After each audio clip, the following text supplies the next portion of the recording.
इस कार्यक्रम के पुण्यार्चक हैं श्री राजेंद्र प्रसाद जी जैन, श्रीमती ममता जी जैन, श्री प्रशांत जी जैन, श्रीमती दिव्या जैन, पारस जैन, श्री भरत जैन, श्रीमती सौम्या जैन एवं समस्त परिवार, मुंबई।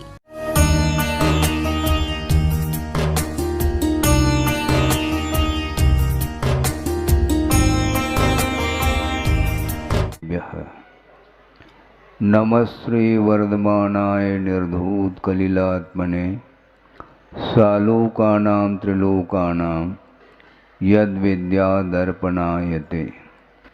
अहिंसा परमो धर्म की, महावीर भगवान की।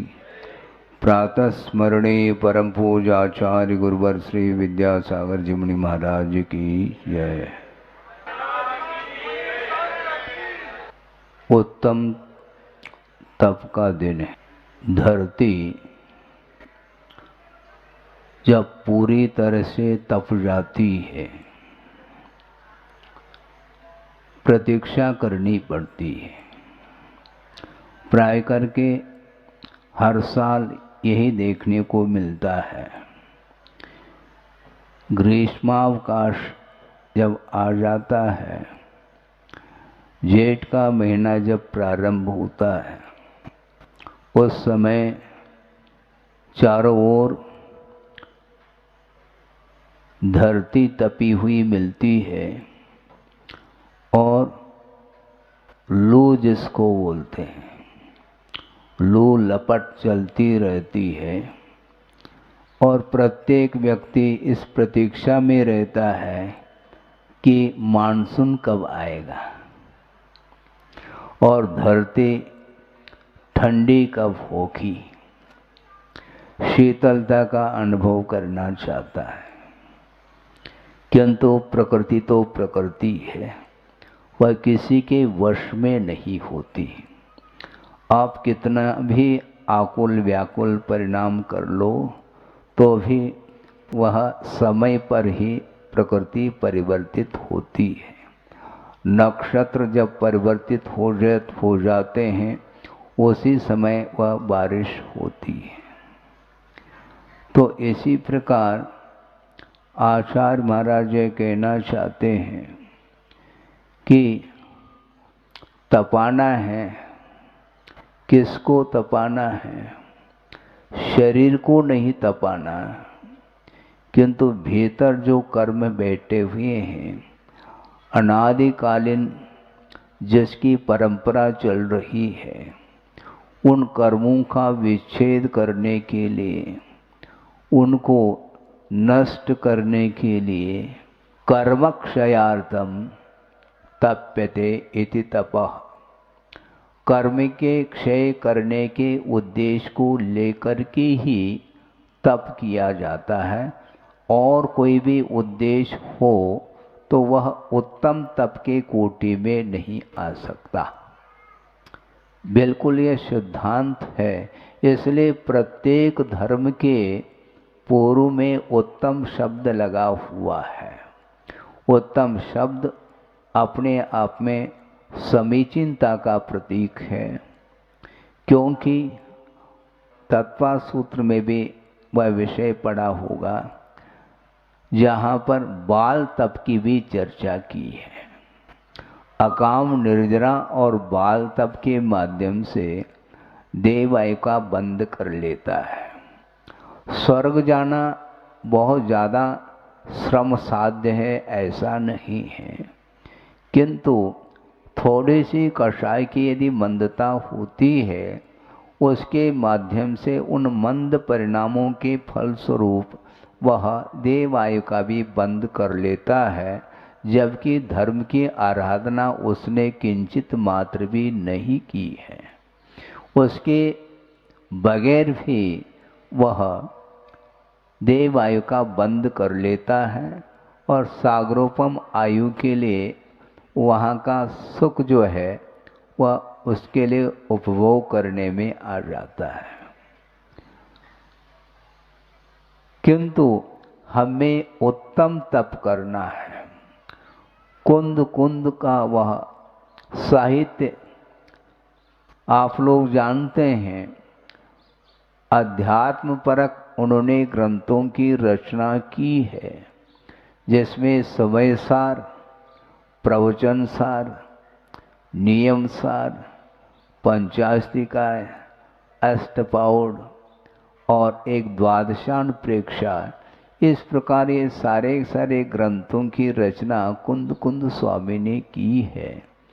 और जहाँ तक मुझे स्मरण में है कि वह कारिका अष्टपाउड में मिल सकती है, मिलेगी तो इन्हीं कुंद कुंद साहित्य में ही वह कारिका आपको पढ़ने को मिल सकती है। और वह गाथा भी आपके सामने रख रहा हूँ, और जिसका अनुवाद गुरुदेव ने किया है उसको भी आपके सामने हम रखना चाहते हैं।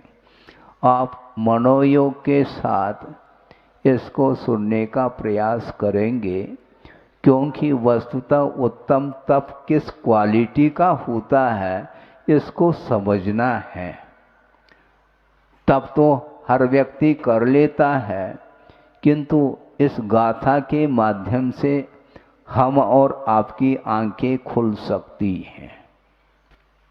श्रवण के भी, हाँ, श्रवण भी उसी चपेट में आने वाला है, ये ध्यान रखें, इसलिए तनाव में नहीं आना है।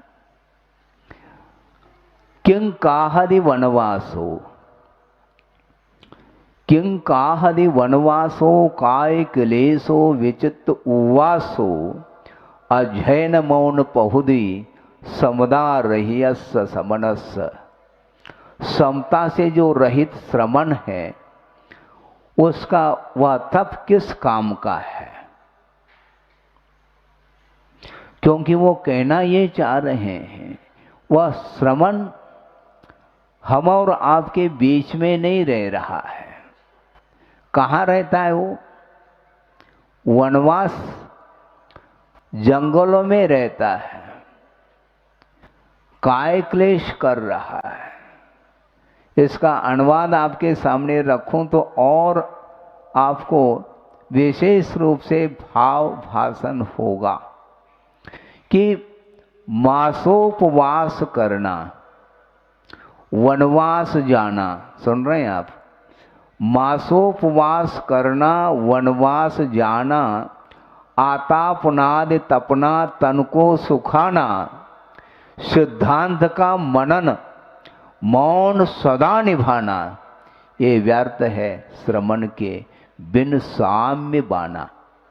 समता के बिना श्रवण की ये सारी क्रियाएं व्यर्थ है, ऐसा कहा जा रहा है। महाराज, ये अच्छा नहीं लगता। इतना कठिन तप करने के उपरांत भी शरीर को उसने उपवास के माध्यम से सुखा दिया है। हड्डी हड्डी पसली पसली दिख रही है, शरीर क्षीण हो चुका है, जर्जर हो रहा है, और आतापनादि तपना, वहां पर पर्वत की चोटी पर, वहां पर कोई पंखा कूलर नहीं मिलने वाला है, ये ध्यान रखो। और उस पर्वत की चोटियों के ऊपर जाकर के जेठ के महीने में, ग्रीष्म काल में वह बैठ करके अथवा खड़े होकर के वह तप कर रहा है, तन को सुखा रहा है। इतना ही नहीं, सिद्धांत का मनन हमेशा हाथ से जिनवानी को वो रखता ही नहीं, हमेशा हाथ में जिनवानी रहती है। सिद्धांत का मनन, चिंतन, मंथन सब कर रहा है। इतना ही नहीं, मौन सदा निभाता, किसी के साथ वार्ता नहीं। इसके उपरांत भी आचार्य कह रहे हैं ये सारे जितने भी तप आदिक हैं, ये सब व्यर्थ सिद्ध हो रहे हैं। क्यों? समता के बिना ये धूल के समान है, ऐसा कहा जा रहा है। सोचो, विचार करो। महाराज, फिर हम उपवास करना छोड़ दें, छोड़ने की बात नहीं कही जा रही है।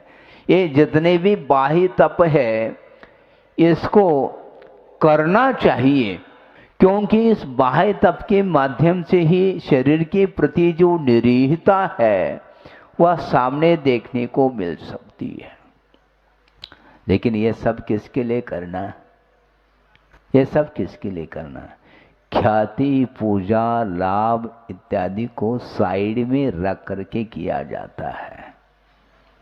जिस प्रकार श्रमण केशलोच करता है, अपने बालों को अपने हाथों से उखाड़ता है, ये फिर भी सरल है। जिस प्रकार बालों को वो उखाड़ रहा है, उसी प्रकार ख्याति, पूजा, लाभ को भी उखाड़ करके फेंक देना चाहिए, तब कहीं जा करके वह उत्तम तप के कोटि में आ सकता है। हमेशा संसारी प्राणी की दृष्टि अंतर्दृष्टि नहीं बन पाती उसकी। बहिर्दृष्टि कोई देख रहा है क्या? नहीं। वो देख रहा हो तो इधर आनंद आता है। 1 मास तक मान लो उपवास कर लिया और किसी ने देखा नहीं तो मजा नहीं आ रहा है। तो मजा काय में आ रहा है? उपवास करने में आपको आनंद आ रहा है, अथवा सामने वाला जो कह रहा धन्य है, आपकी साधना धन्य है, इस प्रकार यदि शब्द कानों में पड़ जाते हैं तो यदि उसको आनंद आता है तो इसका अर्थ कीर्ति है। यश के लिए, यश लूटने के लिए वह कर रहा है, इसलिए वह उसके माध्यम से कर्म नहीं कटेंगे, उसके माध्यम से कर्म दग्ध नहीं होंगे, किंतु यह शरीर ही दग्ध होता चला जाता है। ख्याति, पूजा, लाभ इत्यादि की इच्छा को लेकर के जो तप करता है, वो उसके माध्यम से, ख्याति आदि के माध्यम से वह तप ही जल जाता है। ये ध्यान रखो, तप के द्वारा कर्म जलना चाहिए, किंतु जल नहीं पाता। क्या जलाना चाहो? आपको दूध तपाना है क्या? पात्र को मुझे बताओ आप। महाराज दूध ही तपाना है। दूध तपाना है तो बिना पात्र के तो दूध तपा नहीं पाएंगे आप। लक्ष्य क्या है आपका? एम क्या है? दूध तपाना है, ये लक्ष्य है, किंतु वह पात्र के बिना दूध तप नहीं सकता, इसलिए पात्र को सिगड़ी के ऊपर रखा गया है। किंतु सिगड़ी के ऊपर पात्र तो रखा है और पात्र तप करके लाल लाल सुर्ख हुआ है, इसके उपरांत भी दूध तप नहीं रहा, क्योंकि डाला ही नहीं है आपने। पात्र में दूध डाला नहीं है तो कहां से तपेगा वह दूध? सोचो, विचार करो। इसलिए आचार्य कहते हैं किं का हरि वनवासो, वन में रहना किस काम का है? वहां पर भी कोई देख नहीं रहा, वहां पर इसके उपरांत भी उसकी वह धारणा है, इस तप के माध्यम से मुझे क्या प्राप्त करना है। मोक्ष प्राप्त करने की कोई भी लालसा उसके अंदर नहीं है, किंतु अन्यान्य जो भोग्य वस्तु है उनको प्राप्त करने के उद्देश्य को लेकर के ये सारा का सारा श्रम कर रहा है वो। जबकि आचार्य कहते हैं जो बाह्य तप होता है वो भीतरी तप की वृद्धि के लिए हुआ करता है। आध्यात्मिकस्य तपसा परिव्रहणार्थम बाह्यम तप, ऐसा कहा है। भीतरी तप की विकास के उद्देश्य को लेकर के यदि तप करता है तो उसके माध्यम से कर्म समाप्त हो सकते हैं। संसार का विच्छेद करना चाहो तो ख्याति, पूजा, लाभ इसको साइड में रखना पड़ेगा। बहुत कठिन है महाराज। हमेशा संसारी प्राणी की दृष्टि प्रदर्शन की ओर ज्यादा रहती है, दर्शन की ओर नहीं। बहुत प्रयास करने के उपरांत भी वह आदत जाती नहीं है। कहीं न कहीं से वह प्रदर्शन देखने को मिलता है और उसके माध्यम से वह आनंद का अनुभव करना चाहता है। मास मास तक उपवास किया और कंठ सूख गया है, भूख लगी है, इसके उपरांत भी परवाह नहीं उसको, किंतु दो शब्द सुनना चाहता है कि आपकी साधना धन्य है। बस इतना भर पर्याप्त है। ऐसा लगता है कि उसने पारना कर ली। क्यों? ऐसा लगता है पारना में जो आनंद नहीं आता, वो दो शब्द सुन करके वह इतना ग्लैड हो जाता है कि कुछ पूछो नहीं। गलत तो नहीं कह रहे, स्वयं कुंद स्वामी कह रहे हैं और श्रवण के लिए कहा जा रहा है। ये ध्यान रखो, ये व्यर्थ है श्रवण की, बिन साम्य भाव, समता के बिना ये सारा का सारा श्रम मात्र श्रम ही होता है, उससे कुछ आता नहीं। हाँ, रेत को पेला जा रहा है, काय के लिए? तेल निकालना है। कौन सा? मूंगफली का। अच्छा, मूंगफली है क्या वो? तेल निकालना है और रेत के द्वारा तेल निकाला जा रहा है। निकलेगा क्या वो? नहीं निकल सकता। तो किसके द्वारा निकलता है महाराज? मूंगफली हो और तिली हो, सरसों हो, हैं? तुम बरसों प्रयास करो लेकिन रेत से कभी भी तेल निकलने वाला नहीं है, क्योंकि उसके अंदर तेल है ही नहीं। हाँ, प्रयास व्यर्थ चला जाएगा। किंतु संसारी प्राणी इसी प्रकार अतीत में जो कुछ भी इसने साधना की है वह एकमात्र इसी ख्याति, पूजा, लाभ और अन्यान्य भोग्य संपदा को प्राप्त करने के उद्देश्य को लेकर के इसने साधना की है। इसलिए वह साधना उसकी धूमिल हो जाती है। अंतरंग साधना करो, इस प्रकार बार बार हम लोगों के लिए संबोधित करते हैं। अंतरंग साधना करो, बहिरंग साधना तो बहुत कर ली, अब अंतरंग साधना करो। पर अंतरंग साधना कैसे करेंगे? कैसा क्या करना? कषाय को समाप्त करने के लिए साधना की जाती है और साधना के माध्यम से और ख्याति आदि उत्पन्न होने लग जाए, फिर वह साधना किस कोटि में आएगी? साधना तो है महाराज वो, हाँ साधना तो है, किंतु उसमें साम्य भाव नहीं। सम सत्व बंधु वग्गो, शत्रु और मित्र, इन दोनों में साम्य भाव रखना। रख सकोगे? शत्रु और मित्र, इन दोनों के प्रति समता, इक्वलिटी, साम्य भाव। मित्र के साथ तो हम समता भाव रख लेंगे महाराज, ये ध्यान रखो। समता जो है ना वो दो में हुआ करती है, एक में क्या समता? दो में। शत्रु आ जाए तो भी वेलकम, मित्र आ जाए तो ठीक है।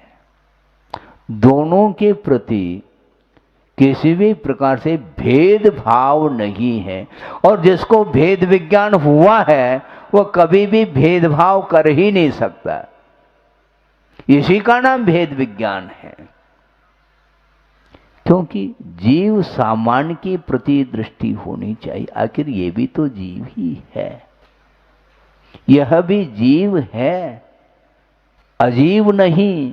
किंतु अजीब बात है कि वह सामान्य जीव की ओर दृष्टि उसकी नहीं जाती, किंतु शत्रु और मित्र की परिकल्पना कर लेता है।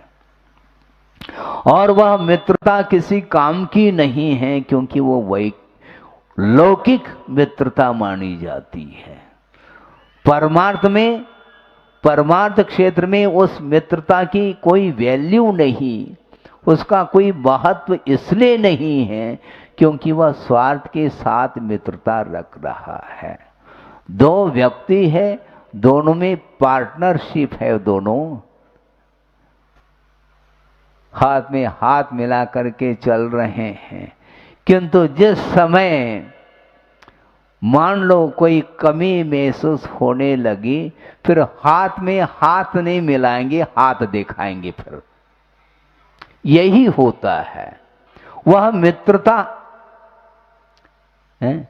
कौन से बोलते हैं आप? लंगोटिया यार, बहुत पुरानी दोस्ती है। हाँ, जब तक मैं देख रहा हूं, जब से मैं होश संभाल रहा हूं, तब तक इनके साथ ही मेरा जीवन गुजर रहा है।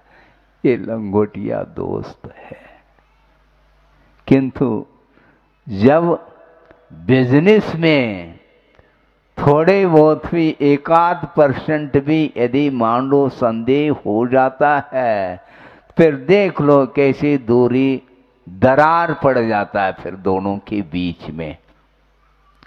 दरार आ जाते कि नहीं? हाँ बिल्कुल। क्यों? ये सब स्वार्थ के साथ दोस्ती है। यह मित्रता एकमात्र स्वार्थ परायण के साथ चल रहा है, इसलिए इसका नाम वात्सल्य नहीं है, इसका नाम प्रेम नहीं है। किंतु किसी भी प्रकार से बिना स्वार्थ के, बिना किसी अपेक्षा के यदि प्राणी मात्र के प्रति कल्याण की भावना को लेकर के यदि मित्रता रखता है, तो उसके माध्यम से उसका विकास होना है। इसलिए मास मास तक तुम उपवास कर लो अथवा तुम वनवास कर लो, सिद्धांत का मनन, हाँ, इनके समान कोई भी ज्ञान नहीं लगता है। हमने बहुत जगह जगह हमने देखा है, किंतु इस प्रकार की विद्वत्ता हमने किसी को नहीं देखा है। बाल्य अवस्था में जो योग्यता होती है, कोई विशेष व्यक्तित्व होता है, उसकी दृष्टि जा सकती है, आम आदमी की दृष्टि नहीं जा सकती। और उन्होंने सोचा, एक ही बार में उन्होंने व्रत दे दिया और धीरे धीरे जा करके दीक्षित भी किया, शिक्षित भी किया। और उन्होंने बार बार कहा कि देखो, ये बिना पुण्य के उदय के, बिना साथ से पुण्य के उदय के ये संभव नहीं है। इसलिए रत्नत्रय मिला है और इसका सदुपयोग करो। हाँ, क्योंकि कई बार रत्नत्रय मिल चुके हैं शरीराश्रित, किंतु अंतरंग साधना यदि नहीं करोगे तो निश्चित रूप से जीवन व्यर्थ चला जाएगा। इतना ही पर्याप्त हमारे लिए। 40-45 साल तक रहा उनके साथ, किंतु कोई वार्ता नहीं है, क्योंकि उनका कहना है कि वार्ता मत करो, आत्मा के साथ वार्ता करो। हाँ, किसी दूसरे के साथ क्यों वार्ता करते हो? हम पढ़ा रहे हैं, पढ़ो, बोलो नहीं, चिंतन किया करो। तो हमने सोचे अभी भी हम चिंतन ही कर रहे हैं। बोलने में फायदा नहीं है ज्यादातर। हाँ, मौन रहने में ज्यादा फायदा है, विकास उससे हो जाता। आंतरिक जो विकास है, भीतरी जो साधना है, वह मौन साधना में ही उसमें वृद्धि होती है। साधना में एक प्रसंग और आपके सामने रख करके पूर्ण कर रहा हूं, लगभग 5-1 मिनट लग सकते हैं। तप का है ना ये दिन, थोड़ा सा ज्यादा तप जाओ तो कोई हानि थोड़ी। हाँ? 2-5 मिनट और ज़्यादा तप लो, हानि थोड़ी है। क्योंकि बीच बीच में क्या, हाँ, क्योंकि लगातार गर्म पट्टी नहीं ठीक है, बीच बीच में ठंडी पट्टी भी आवश्यक है। और आप लोग मान लो रोटी कोई बनाते हैं, आप तो बनाते तो है ही नहीं, तुम तो खाते हो, ये बनाने वाले तो ये हैं। वो बनाती हैं रोटी और बीच बीच में पलटाती रहती, नहीं तो जल जाए। बाटी को भी पलटना पड़ता है, उसके बिना बाटी जल जाती है। उसी प्रकार बीच बीच में भिन्न भिन्न तप के प्रसंग में भिन्न भिन्न प्रसंग के माध्यम से उस तप को ही हमें समझना है। और एक संत है और उसकी वेशभूषा क्या है, गेरवा वस्त्र पहन करके बैठे हैं संत जी, महंत जी, और हाथ में रुद्राक्ष की माला है।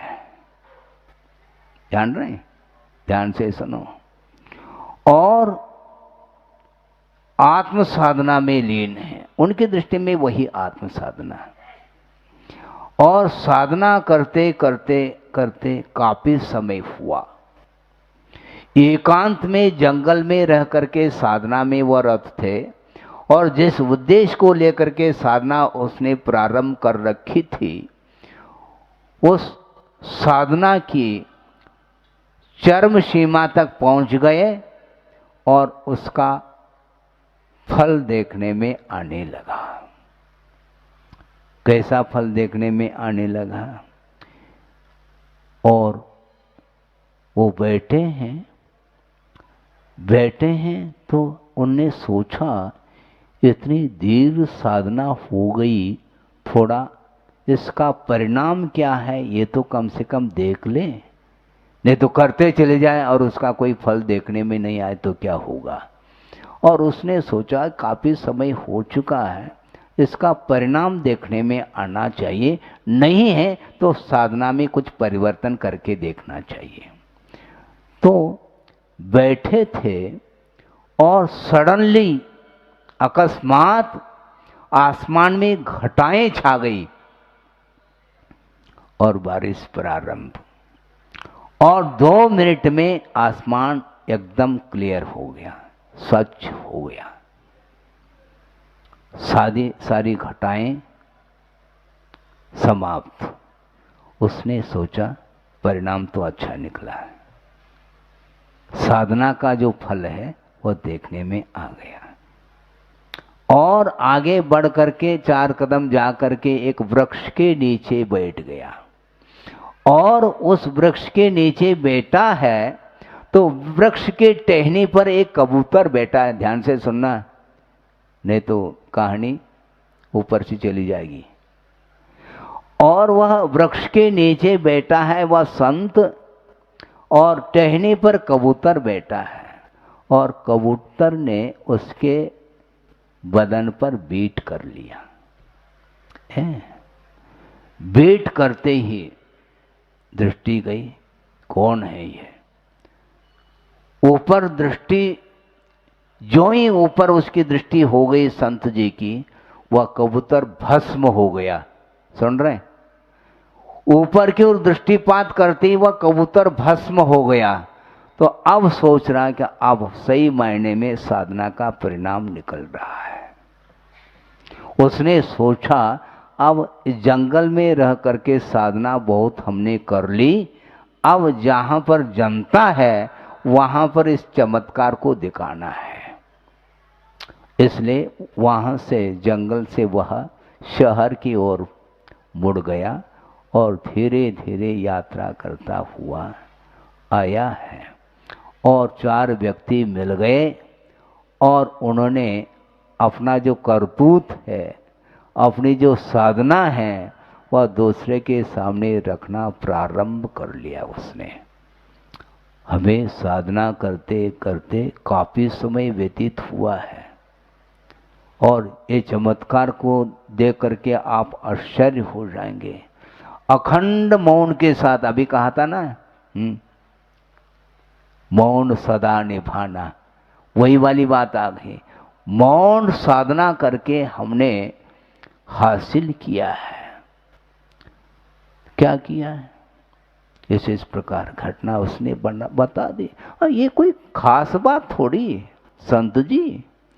ये मौन साधना के माध्यम से आपने जो हासिल किया है, तो ये अपने यहाँ तो ये आम बात है। घर घर में इस प्रकार के साधना करने वालों की संख्या अनगिनत है, ध्यान रखो।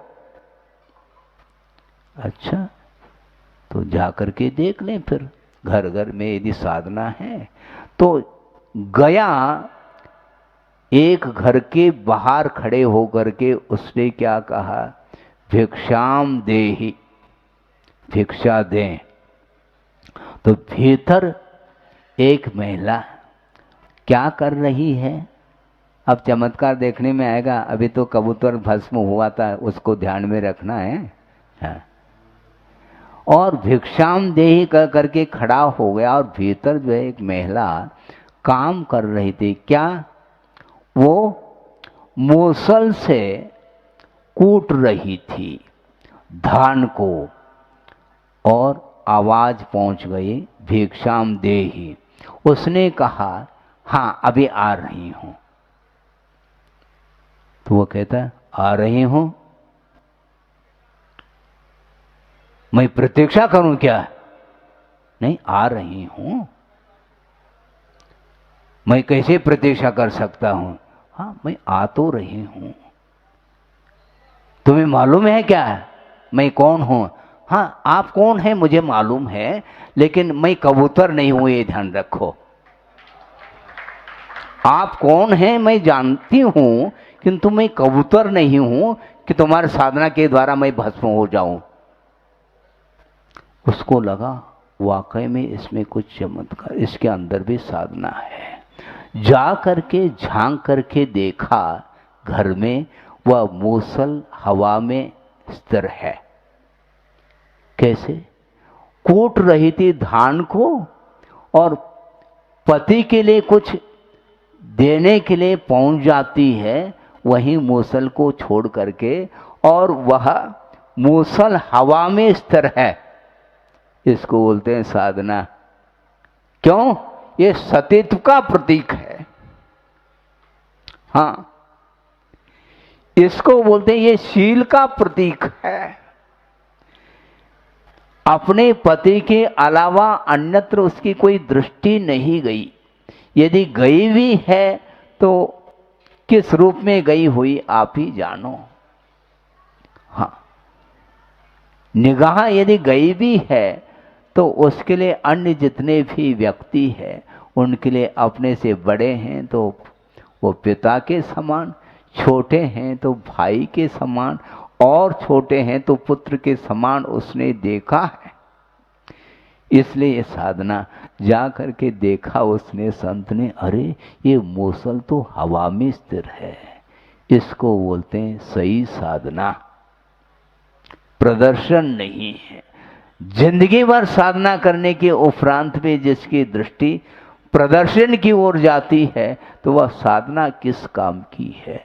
इस प्रकार की साधना, इस प्रकार का तप अतीत में अनंत काल में अनंत बार किया है, वह केवल शारीरिक साधना मानी जाती है, आत्मिक साधना नहीं है। इसलिए उत्तम तप के दिन आप लोगों ने सुन लिया, आगम के आधार से जितना बन पड़ा आपके सामने रखा है, और कुंद कुंद स्वामी क्या कहना चाहते हैं वह विषय श्रवण के लिए भी निरंतर साधना करने योग्य वह विषय है।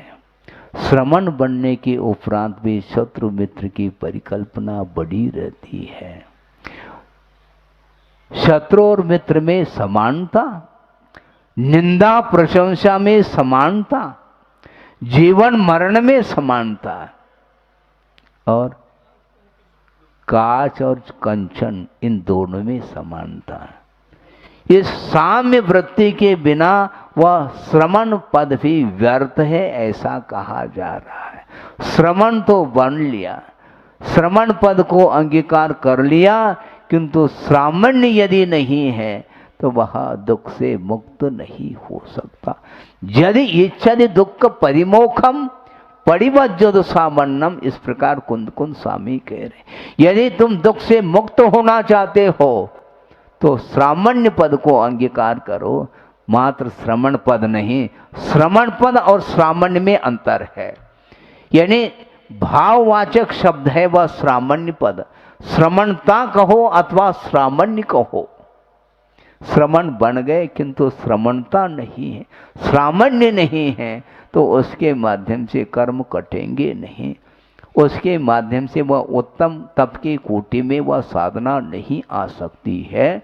इसलिए ज़्यादा समय नहीं लेते हुए इतना ही कहना चाहता हूँ कि तप तो करना है, किंतु तप किसके लिए करना, उद्देश्य हमारे लिए कौन सा होना चाहिए। तद्गुण लब्धये अहम वंदे, हे भगवान मैं आपकी आराधना कर रहा हूँ और आपके द्वारा बताया हुआ जो मार्ग है उस पर मैं चल रहा हूँ, किंतु इसके पीछे मेरा उद्देश्य मात्र एक ही हो कि जल्दी से जल्दी कर्म क्षय को प्राप्त हो और अनंत गुण जो अव्यक्त है उसकी अभिव्यक्ति हो। उन अनंत गुणों को उद्घाटित करने के लिए साधना की जाती है।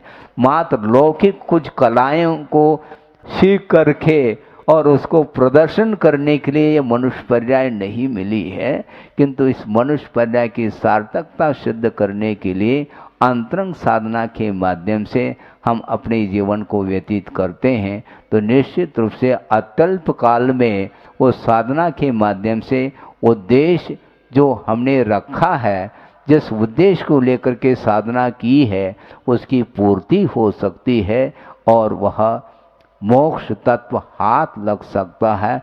जल्दी से जल्दी सबको निर्वाण का लाभ हो। और गुरुदेव ने यहाँ तक कहा था प्रवचन में, भगवान मैं आपसे प्रार्थना करता हूँ कि सारी की सारी जनता मुझसे पहले निर्वाण का लाभ ले। वो ये कहना ये चाहते, मुझे आकुलता नहीं है मुक्ति की, क्योंकि आकुलता करने से मुक्ति मिलती नहीं, किंतु विश्व कल्याण की जो भावना रखता है उसके माध्यम से जल्दी स्वयं के लिए भी निर्वाण का लाभ होता है। इस प्रकार आचार्य महाराज की जो विशाल दृष्टिकोण है उसको सामने रखते हुए अपने को अपनी शक्ति के अनुरूप साधना के क्षेत्र में आगे बढ़ना चाहिए और वो साधना के माध्यम से ही अनंत काल के लिए स्वतंत्रता का लाभ हो सकता है। हो इस पवित्र भावना के साथ अहिंसा परमो धर्म की जय।